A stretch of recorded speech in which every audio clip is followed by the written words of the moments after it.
1471 కోట్లు ఉండేది అధ్యక్ష. మేము అలకేట్ చేసింది 2024 వచ్చే మటుకు 1064 కోట్లకు వచ్చింది. అంటే దాదాపు 400 కోట్లు తక్కువ చేసినారు 2024లో. మళ్ళా ఇప్పుడు వచ్చి అది కూడా ఇంకొక 40 కోట్లు తక్కువ చేసినారు. అంటే 2025లో 1023 కోట్లు వచ్చింది. అంటే 1471 కోట్ల నుంచి 1000 కోట్లకు వచ్చింది. 450 కోట్లు తక్కువ చేస్తూ వచ్చినారు. ఇది మంచి పరిణామం కాదు.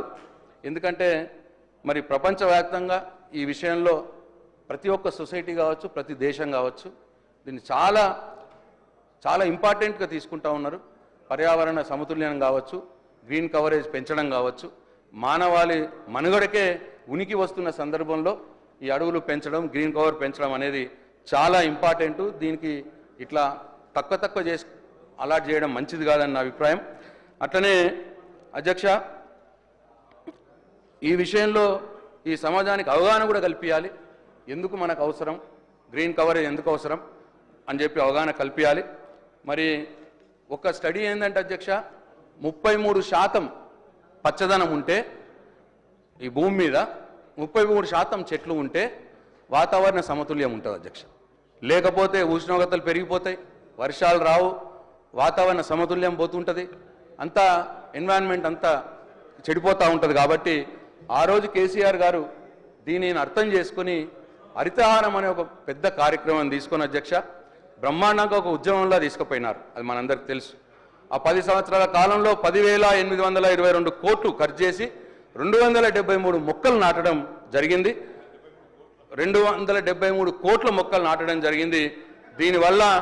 దీనివల్ల అంటే ఇది ప్రతి గ్రామంలో నర్సరీ పెట్టినాం అధ్యక్ష. ప్రతి ఇంటికి 5 చెట్లు ఇచ్చినాం. అడవులను ఫారెస్ట్ రీజనరేషన్ చేసినాం, అడవుల పునరుద్ధరణ చేసినాం. ఇట్లా చాలా ప్రకృతి వనాలు ఏర్పాటు చేసినాం. ఇవన్నీ చేయడం మూలంగా 7% గ్రీన్ కవరేజ్ పెరిగింది అధ్యక్ష తెలంగాణలో. నెవరింద ప్రపంచంలో ఎక్కడ కూడా జరగదు అధ్యక్ష. ఇట్లా కేసీఆర్ గారు తీసుకున్నటువంటి హరితహారం కార్యక్రమం వల్ల 7% గ్రీన్ కవరేజ్ పెరిగింది అధ్యక్ష. కానీ దురదృష్టవశాత్తు మళ్ళీ 15 నెలల కాలం నుంచి అడవులు కూడా కొడుతున్నారు అధ్యక్ష. నేనే నా నియోజకవర్గంలో కూడా చూస్తా ఉన్నాను నేను. మరి ఇది మంచి పరిణామంగా దీన్ని శ్రద్ధ తీసుకోవాలి ఈ ప్రభుత్వం. ఇంకొక 2-3% గ్రీన్ కవరేజ్ పెంచితే 33%కి చేరుతాం మనం. ఇది అందరి కోసం మనం ఉంటాం, మన పిల్లలు, మన తర్వాత తరాలకు పనికొచ్చే విషయం కాబట్టి అధ్యక్ష నేను ఈ ప్రభుత్వానికి సూచిస్తా ఉన్నా.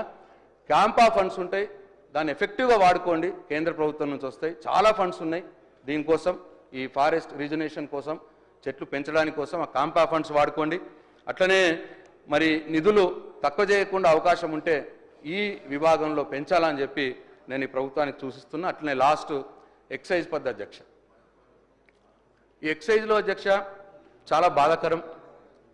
లాస్ట్ టైం ఏమో 38,000 కోట్ల ఆదాయాన్ని టార్గెట్ ఉండే 24-25. ఈ సంవత్సరం 50,000 కోట్ల ఆదాయం పెట్టుకున్నారు అధ్యక్ష. ఆదాయం టార్గెట్గా పెట్టుకున్నారు. అంటే 18,000 కోట్ల ఆదాయాన్ని పెంచాలా అని చెప్పి ఈ ప్రభుత్వం టార్గెట్గా పెట్టుకున్నది. మేనిఫెస్టోలనేమో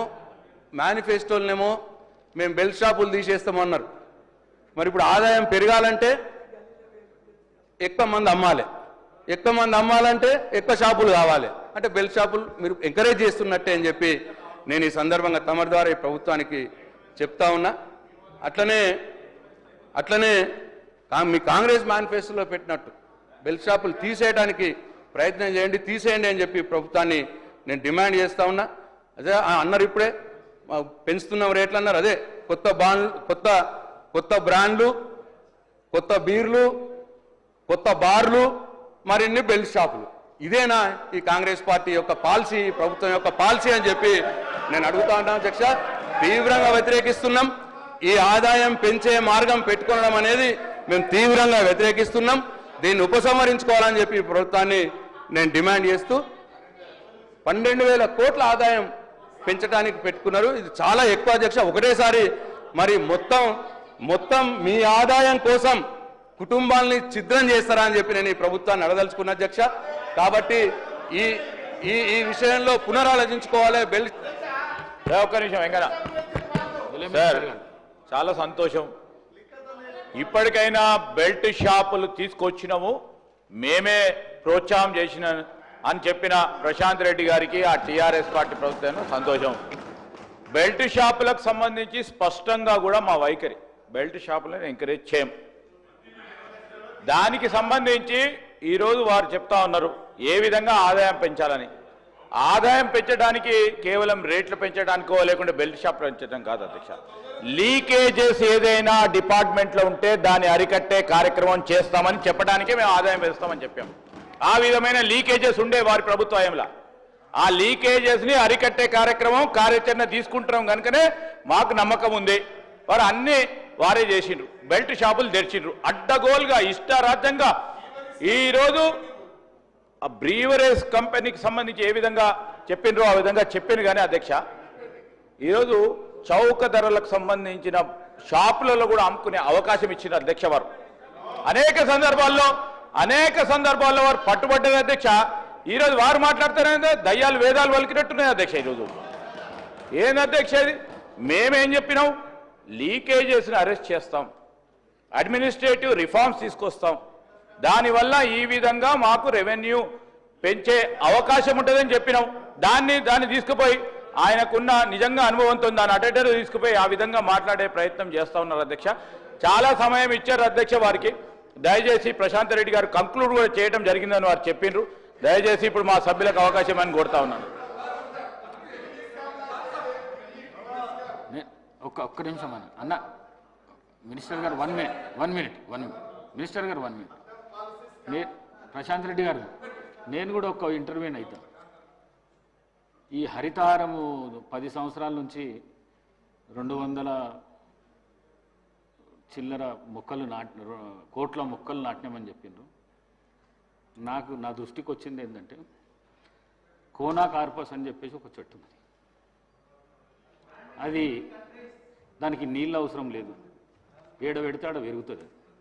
అది ఆక్సిజన్ తీసుకుంటుంది, కార్బన్ డైఆక్సైడ్ వదులుతుంది. పిట్ట కూడా దాని మీద కూసోదు. అట్లాంటి చెట్లు మీరు తెలంగాణ రాష్ట్రం మొత్తం పెట్టి